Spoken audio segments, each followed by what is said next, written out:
Imagine an idyllic community, a utopia, in the middle of the jungle, where people of all races and backgrounds live together in harmony.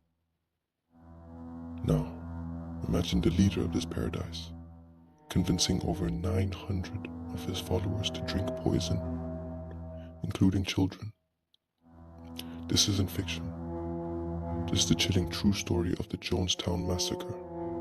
First, I would like to start by extending my most sincerest of condolences to everyone affected by this horrific event. Although it happened almost 50 years ago now, I know time does not do much to help ease the pain caused. You just learn to live with it. In November 1978, the world was horrified by what happened in a remote settlement in Guyana. The People's Temple, a cult led by the charismatic but deeply dangerous Jim Jones, ended in one of the largest mass murder-suicides in modern history. Over 900 people lost their lives, many by force, some willingly, and the truth of what led down to that fateful day is more disturbing than you can imagine. Today, we're diving into the rise and fall of Jim Jones and the horrifying events of Jonestown. To understand how one man could wield such control over hundreds of people, we need to look back to where it all began. Jim Jones wasn't just a leader. He was a manipulator, a preacher, and a man obsessed with power. From his beginnings in Indiana to his deadly reign in Guyana, Jones's story is one of unchecked ambition and exploitation. But the question remains, how did he convince so many to follow him to their deaths? The rise of Jim Jones. Jim Jones was born in 1931 in Crete, Indiana. Even as a child, he was fascinated by religion and power. Friends and neighbors later described him as intense, with a strange obsession with death and control. By the 1950s, Jones had begun preaching in Indianapolis, blending Christian teachings with socialist ideals. He claimed to be a healer, performing supposed miracles that drew crowds to his sermons. In 1955, he officially founded the People's Temple, a church that promised equality, racial integration, and a utopian society. This message resonated with many during the racially charged era of the civil rights movement. Jones positioned himself as a savior, someone who could bring about real change.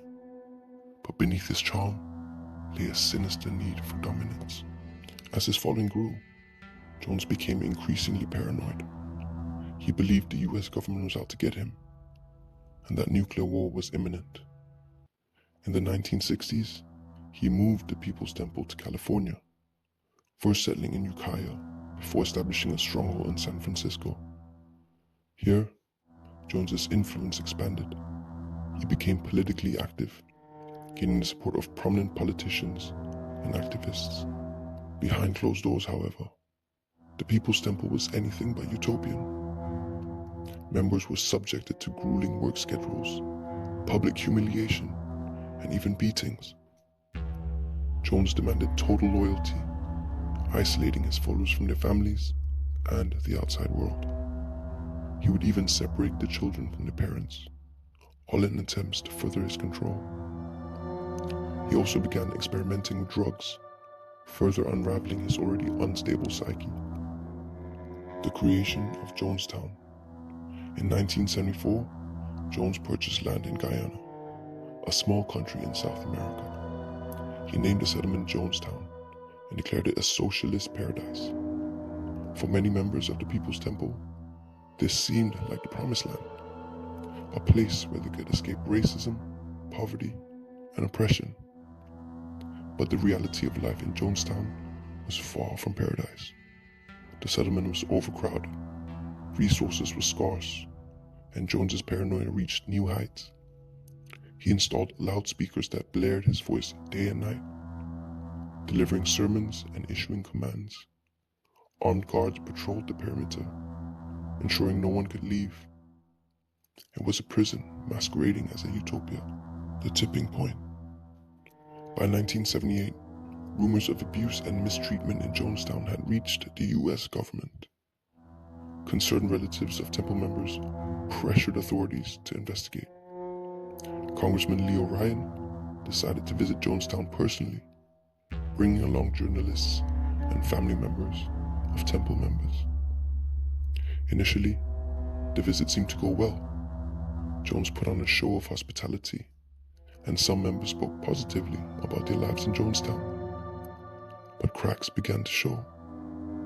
Several members secretly passed notes to Ryan's group, begging for help to escape. Jones's paranoia skyrocketed. He viewed Ryan's visit as an existential threat. On November 18th, 1978, as Ryan and his group prepared to leave with several defectors, armed temple members ambushed them at the airstrip.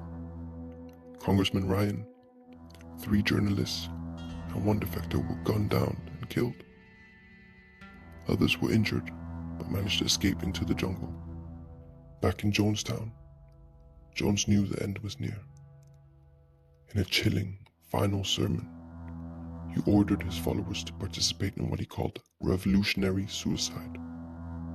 Large vats of grape-flavored drink, laced with cyanide and sedatives, were prepared. Babies and children were the first to go, with poison administered by syringes. Adults followed, either willingly drinking the poison or being forced at gunpoint. Audio recordings from that day revealed Jones's cold, manipulative rhetoric. He painted the mass suicide as an act of defiance against oppression, but in reality, it was the ultimate expression of his control. When authorities arrived the next day, they found a scene of unimaginable horror. Over 900 bodies, including more than 300 children, sprawled across the settlement. The Jonestown Massacre remains one of the darkest chapters in modern history. It's a chilling reminder of the dangers of blind loyalty, unchecked power, and the human capacity for manipulation. Jim Jones's promise of a utopia ended in an unimaginable tragedy, leaving behind questions that haunt us to this day. If you found this story compelling, subscribe to the channel and check out our next video for more chilling stories.